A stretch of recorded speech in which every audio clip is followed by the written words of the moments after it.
So the second step of the workflow is contacts. You've created your goals. You need to invite someone, but who are you going to invite?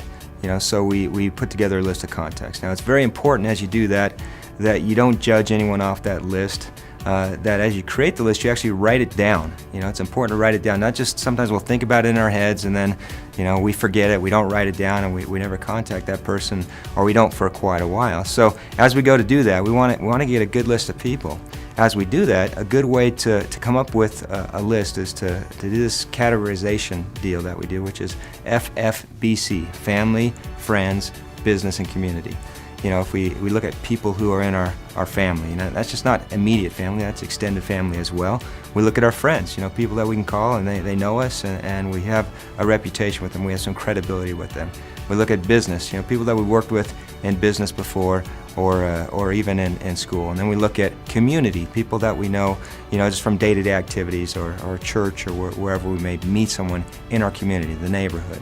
Okay, so we look at that and we look at those different areas, and that kind of helps us categorize who we want to talk with. And again, it's very important that we don't exclude anyone. You just don't know what's going on in someone's life right now. You don't know where they are. You don't know. It's not your job to take away this potential opportunity from them. You need to just allow them to take a look, invite them to take a look, and don't worry what the response is. So put them on the list without judging. Now, once we have that list again, we want to initially get that to 40, 50, even 100 to get started, so we have plenty of people to talk. This is kind of like our main asset in the business. It's a living asset. And as you put that first list together, then what you're going to do is just keep that list with you. Keep it with you at all times. Have that pen and paper there, so as you're working the business, I guarantee you will think of someone else. You'll think of someone else. Write that down, and have it with you. Even if you don't have your active list with you, write it on a napkin, then transfer it over, because you want to make sure that everyone that you come in contact with is going to hear about this opportunity from you. So very important, don't judge, categorize them with the FFBC, family, friends, business, community, and then keep the list active, because that's the most important thing. You're going to need that throughout your business here at NuScale. So once you have your initial list, the first people you think of and write down there, you kind of think, well, where do I get other people to talk to? And there's lots of ways you can do that. Most people, I've talked with young people in their 20s that say, I've got 1,500 friends on Facebook. Okay, well, 1,500 people that consider you a friend, so that's something, right? I know I do as well, and lots of people do. There's other social media opportunities with LinkedIn and other things like that as well.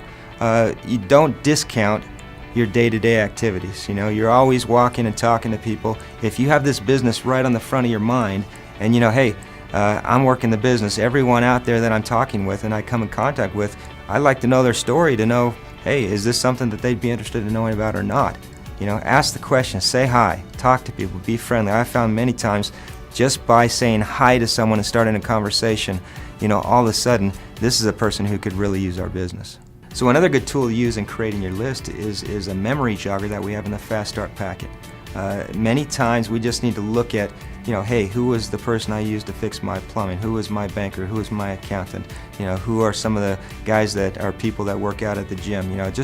We got this list in the packet that helps you kind of jog your memory. And I guarantee as you go through that list and try to jog the memory, you're going to find more people that you can add to your list. So it's very important, not just with the memory jogger. There's so much good information in that Getting Started packet. Check it out, go through it many times, but that's one of the real tools to help you build your list. So another way to look at this is that every time you bring someone into the business, whether it's family, friends, business, community, you bring someone into the business, then they have a whole new circle of influence for you to help them penetrate into. For example, my daughter signed up her friend. They're both 20 years old.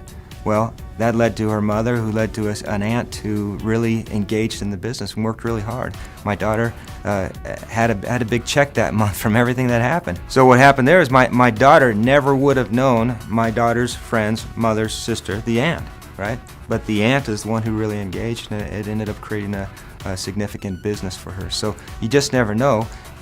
Every time you sponsor someone in the business, we bring in a whole circle of influence. It's up to you to help them drive down into that circle of influence. Their FFBC, their family, friends, business, and community associates.